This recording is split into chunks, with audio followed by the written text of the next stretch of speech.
karena sebuah dosa. Namun memang benar sekali jika kita berkata bahwa satu dosa lebih parah dari dosa lainnya. Berbanding terbalik dengan apa yang kebanyakan orang pikirkan, ada dosa kecil dan ada dosa besar. Saudara dengar bersama dengan saya, Putri Priambodo, dalam program Jalan 66. Senang sekali bisa mempersembahkan program yang memberikan pengetahuan Alkitabiah dan menunjukkan kepada kita jalan keselamatan. Dan pembelajaran kali ini adalah mempelajari surat-surat yang terdapat di dalam Perjanjian Baru. Hari ini akan membawa kita untuk menjelajahi kitab 1 Korintus pasal yang ke-5 dan yang ke-6. Pak Yones akan membahas masalah berkaitan dengan memanfaatkan kehidupan orang lain dan merusak reputasi gereja dalam jangka waktu lama. Investigasi dalam gereja, inilah tema kita hari ini. Apakah kata dosa sudah tidak ada lagi? Mengapa kita perlu untuk memberikan toleransi terhadap imoralitas semacam ini? Dipengaruhi atau mempengaruhi? Inilah pertanyaannya.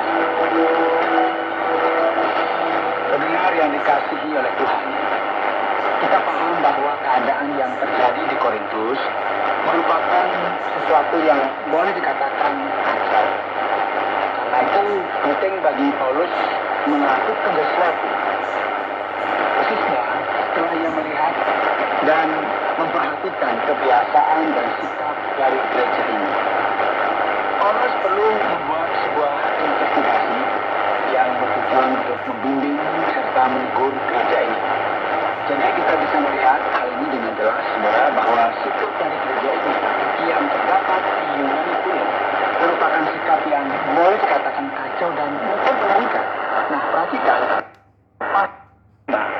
dituliskan di sana, memang orang mendengar bahwa ada percabulan di antara kamu, dan percabulan yang begitu rupa seperti yang tidak terdapat sekalipun di antara bangsa-bangsa yang tidak mengenal Allah, yaitu bahwa ada orang yang hidup dengan istri ayahnya. Sekalipun demikian kamu sombong.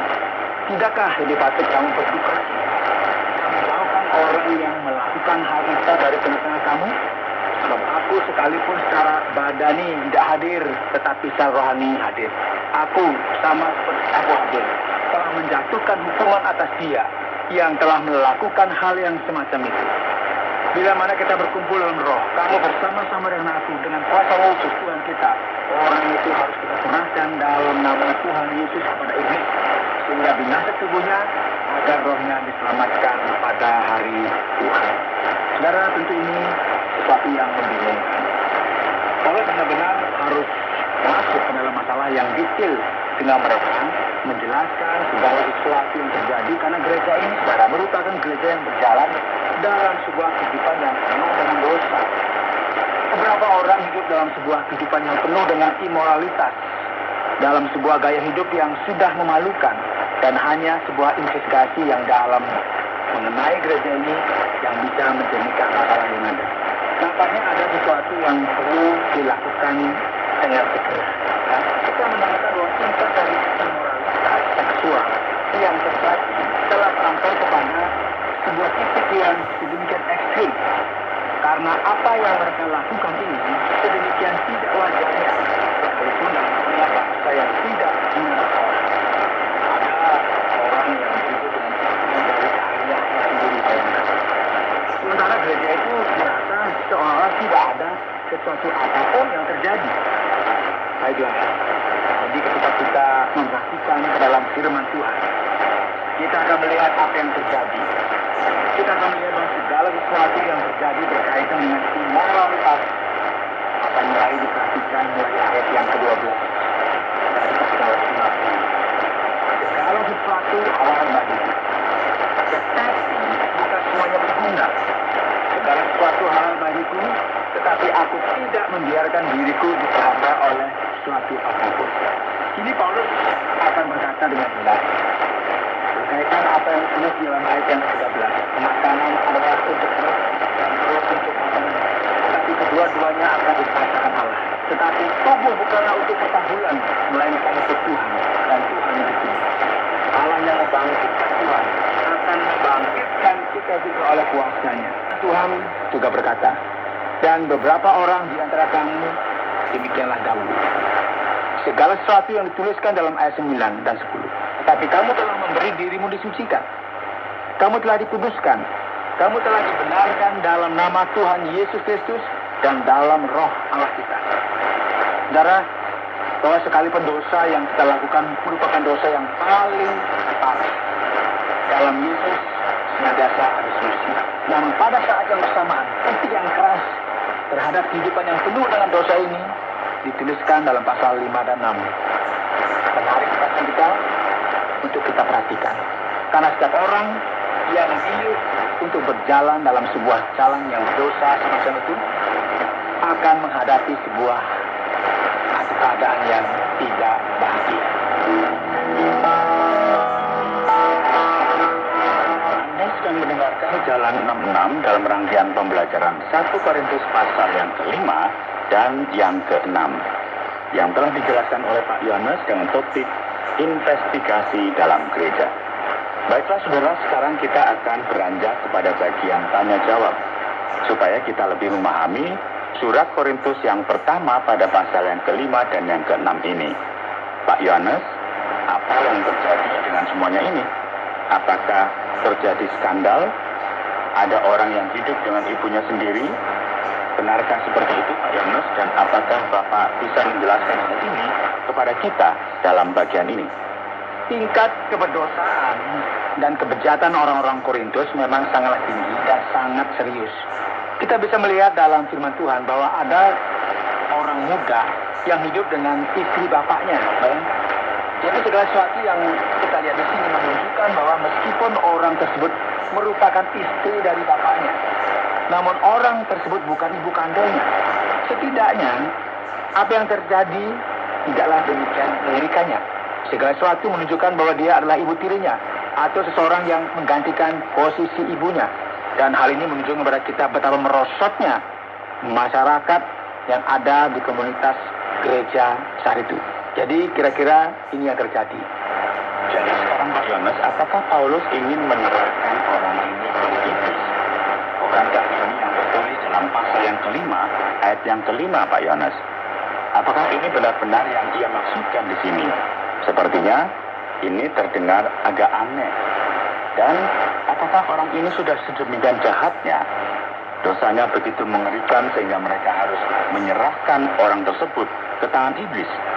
Memang ini merupakan sebuah bagian yang agak aneh kalau kita perhatikan. Pasal ini sepertinya agak berbeda dan sangat menarik. Tentu saja ini merupakan sebuah referensi bagi orang ini yang harus dibuang dari gereja. Karena konteks di luar gereja, di dalam Alkitab direferensikan sebagai dunia, dan ini merupakan konteks di mana karya dari pangeran dunia ini terjadi secara konstan. Dan gagasannya adalah bahwa setan merupakan sistem kemasyarakatan yang anti Allah. Jadi orang ini jika dibuang dan rohnya diberikan kepada dunia, dan tidak perlu kita memakai cara atau ritual, mandi kembang, dan sebagainya ya. Cukup disingkirkan saja. Orang bilang disanksi begitu ya, disiplin. Melalui hal ini Allah akan mengizinkan orang ini menderita sebuah hukuman yang termasuk di dalamnya kesakitan fisik, supaya ia bisa kembali sembuh, kembali dipulihkan dan menerima keselamatan. Jadi ini merupakan sebuah keterbukaan akan penderitaan yang memiliki akar terkait dengan hal-hal rohani yang bertujuan untuk memulihkan dan menolong jiwa orang yang berdosa yang tersesat di dunia ini. Dan Pak Yohanes, pada saat kita melanjutkan ke dalam topik yang sama, apakah dosa seksualitas merupakan sebuah dosa yang paling parah dari semuanya Pak Yohanes? Apakah ini yang Paulus sampaikan kepada kita dalam bagian ini Pak Yohanes? Iya Pak Oti, semua ini banyak salah atau dia kurang mengerti. Tentu ada persamaan antara dosa satu dengan dosa yang lainnya. Dan jika kita mengingat semua hal ini, akan membuat kita berada dalam sebuah posisi yang sama, yaitu apa? Terpisah dari Allah, menjauhkan kita dari Dia. Setiap orang menjadi pendosa hanya oleh karena sebuah dosa. Namun memang benar jika kita berkata bahwa satu dosa lebih parah dari dosa lainnya, itu benar. berbanding terbalik dengan apa yang kebanyakan orang pikirkan. Ada dosa kecil, ada dosa besar, dan ada hal-hal yang seseorang lakukan yang parah, dan ada juga perbuatan yang kita lakukan serta orang lain juga lakukan yang sepertinya tidak sedemikian parah, ya biasa-biasa saja. Ini merupakan sikap yang keliru juga, yang jahat juga. Jadi dosa seksual merupakan dosa yang sangat problematis dan tergantung dari dosa itu sendiri. Ada yang tingkatannya lebih tinggi, dan dalam kasus yang ada di sini ada banyak hal yang berkaitan dengan konsekuensi itu sendiri. Karena termasuk di dalamnya apa yang orang tersebut lakukan dengan tubuh mereka sendiri. Jadi ada beberapa hal yang perlu kita kaitkan dengan dosa seksualitas yang akan menandai kehidupan Anda serta kehidupan orang lain selamanya. Inilah mengapa kita mengkategorikan hal ini sebagai sebuah dosa yang serius dan mematikan. Dan meskipun masyarakat yang ada sekarang tidaklah begitu suka akan gagasan umum, namun ini merupakan hal yang benar dan tepat. Sekarang Pak Yohanes, dalam pasal yang ke-6 dari kitab Korintus ini yang berbicara mengenai pengadilan.